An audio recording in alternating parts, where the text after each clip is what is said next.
Welcome to this lesson on calculus. Today, we are going to learn about the constant multiple rule.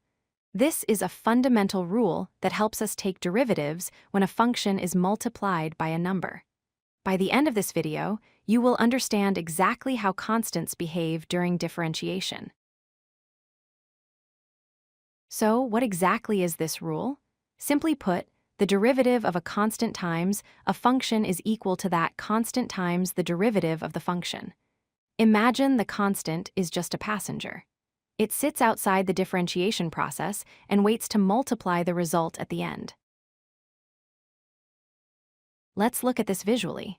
Here we have a blue curve representing x squared and a red curve representing 2x squared. Multiplying by 2 stretches the graph vertically.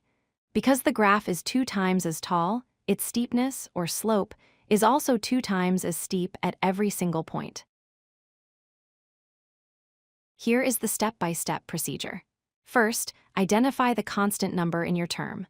Second, pull that number out to the front. Third, take the derivative of the variable part like you normally would. Finally, multiply that new derivative by the constant you pulled out earlier. Let's try an example with polynomials. We want to find the derivative of 5x cubed. First, we identify 5 as our constant. We pull it out and focus on differentiating x cubed. Using the power rule, the derivative of x cubed is 3x squared. Finally, we multiply 5 by 3x squared to get our final answer, 15x squared.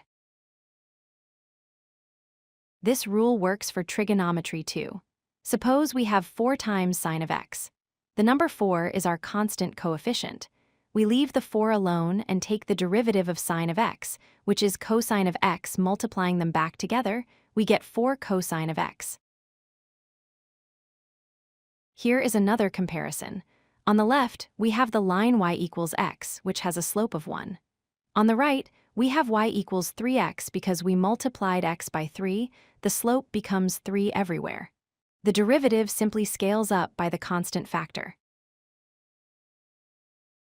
A very common mistake beginners make is trying to use the product rule unnecessarily or differentiating the constant separately.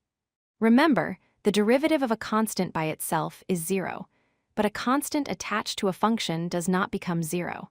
It survives and multiplies the result. Be careful with different types of constants. Negative numbers, fractions, and symbols like pi are all just constants. If you see x cubed divided by 5, rewrite it as 1/5 times x cubed. Then, apply the rule as usual.